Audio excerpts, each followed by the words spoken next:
Olá, pessoal. Vamos gravar o terceiro vídeo sobre as equações lineares homogêneas de segunda ordem.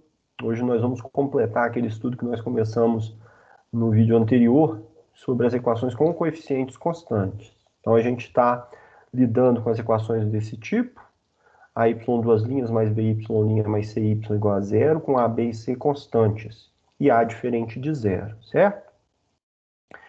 No vídeo anterior, eu falei para vocês sobre essas duas primeiras situações, quando, na primeira delas, nós temos duas raízes reais distintas, produzindo duas soluções exponenciais que vão formar o nosso conjunto fundamental de soluções. No segundo caso, você tem uma única raiz real. Aí nós precisamos utilizar a redução de ordem para mostrar que T vezes a primeira solução que você obtém também é uma solução e que também vai formar com y1 um conjunto fundamental de soluções. Então, nas duas primeiras situações, nós obtivemos um par de soluções fundamentais para a EDO de segunda ordem, o que nos permite escrever a solução geral da equação de segunda ordem, certo?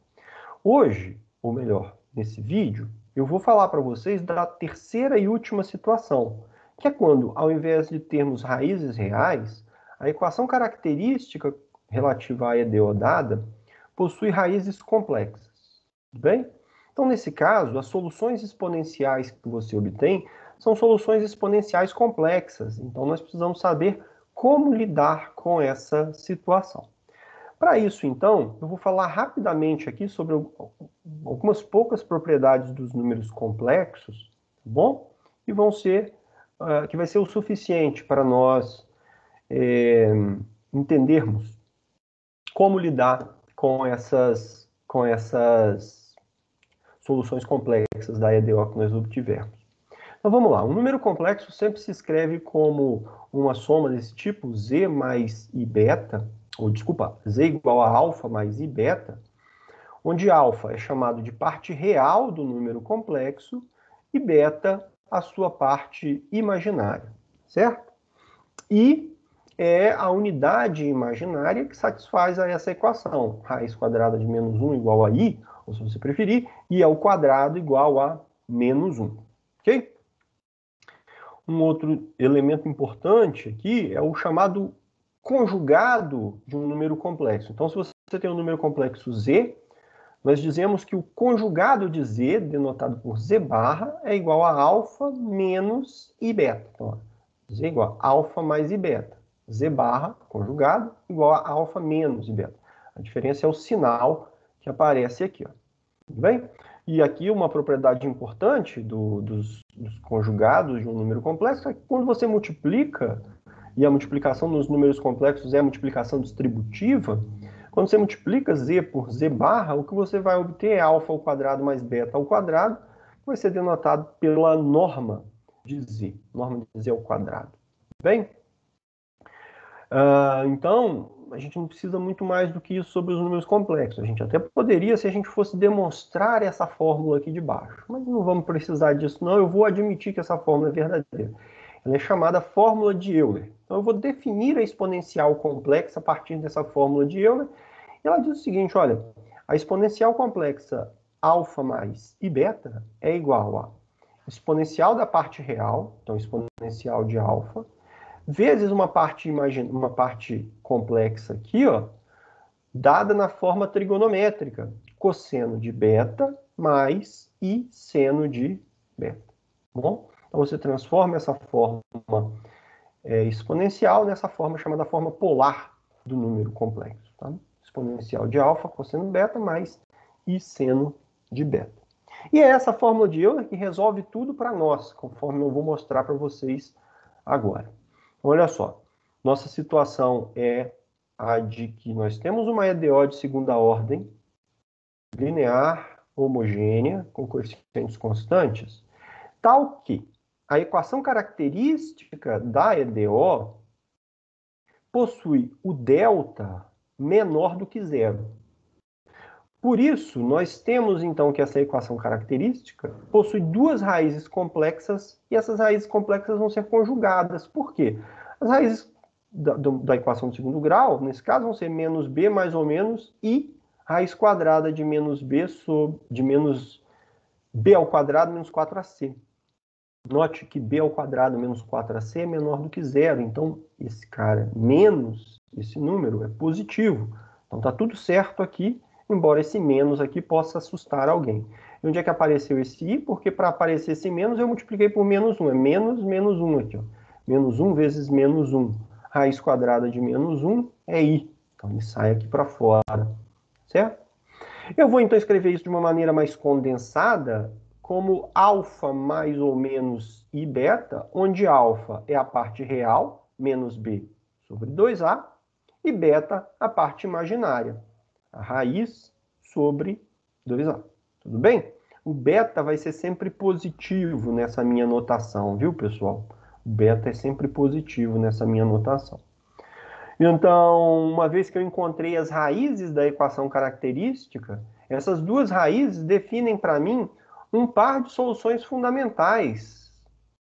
Mesmo que funções complexas, eu tenho aqui um par de soluções fundamentais para a minha EDO. O problema é que são complexas. Eu não quero trabalhar com funções complexas, embora sejam importantes e sejam úteis, por exemplo, quando você vai lidar com circuitos elétricos, essas equações com coeficientes, com soluções complexas aparecem lá, é muito útil, mas eu quero trabalhar com um par de soluções fundamentais reais. Então eu vou mostrar como, a partir dessas duas funções complexas, obter esse par de soluções reais, e que vai formar um conjunto fundamental de soluções.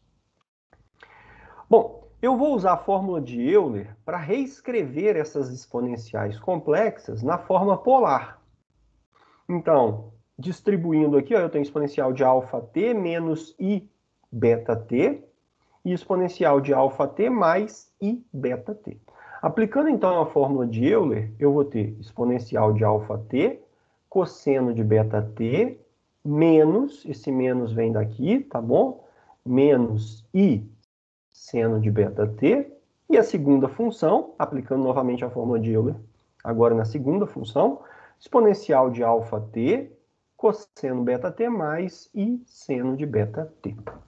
Observe, gente, que essa parcela e essa são iguais, essa parcela e essa são iguais, a menos esse sinal aqui. Na verdade, essas duas funções são funções conjugadas, tá? Elas têm a mesma parte real e a mesma parte imaginária, certo? Então, uma vez que isso está acontecendo, isso me dá uma perspectiva que é a seguinte. Eu vou definir duas funções reais agora. Que funções reais são essas? Eu vou pegar a parte real para definir a primeira função y, e eu vou pegar a parte imaginária, exponencial de αt vezes seno, tá vendo? A exponencial está multiplicando a soma aqui, exponencial de αt vezes seno, para ser a segunda função. Então, eu peguei a parte real e a parte imaginária dessas duas funções. Tá certo? Peguei a parte real e imaginária das duas soluções complexas. E obtive duas funções reais. Mas eu tenho um pouquinho mais a falar sobre a função y1 e y2. Observe o seguinte. Soma y1 com y2. O que vai acontecer? Se nós somarmos y1 com y2, a parcela imaginária se cancela. Então, isso daqui vai ficar duas vezes a exponencial de αt vezes o cosseno de beta-t. Se eu pego essa soma e divido por 2, eu obtenho exatamente y1. Então, y1 é igual a y1 grande mais y2 grande dividido por 2. Portanto, o y1 é uma combinação linear dessas duas funções. Da mesma maneira, pessoal, se você subtrair y1 de y2, a parcela real vai ser cancelada, sobrando apenas a parcela imaginária. Na verdade, vai sobrar menos 2i exponencial de αt vezes seno de beta-t. Se você pega essa essa diferença entre as duas funções e divide por menos 2i, o que você obtém como resultado é y2. E aí, então, a y2 também é uma combinação linear dessas duas soluções. O que eu acabei de mencionar está escrito aqui, ó. Então, as funções y1 e y2 são obtidas como combinações lineares das funções y1 grande e y2 grande. Tem um errinho aqui, ó. Aqui deveria ser menos 2i. De qualquer forma, y1 pequeno e y2 pequeno são funções reais que são combinações lineares de duas soluções fundamentais. Ocorre que, como y1 grande e y2 grande são soluções fundamentais, ou nem precisariam, mas são soluções, esse par de funções que você obtém fazendo a combinação linear delas também é solução. Então, essas duas funções aqui são mais que funções, elas são também soluções da EDO. Certo? São soluções da EDO. Soluções reais da EDO. Mais do que soluções reais da EDO, elas são um par de soluções fundamentais. Uma vez que vocês vão verificar que o Wronskiano dessas duas funções, ao ser calculado, resulta em beta vezes a exponencial de 2αt. E beta, pessoal, precisa ser diferente de zero. Por quê? Porque como você está admitindo que a equação característica possui duas soluções complexas, o beta, que é a parte imaginária dessas soluções complexas, tem que obrigatoriamente ser diferente de zero.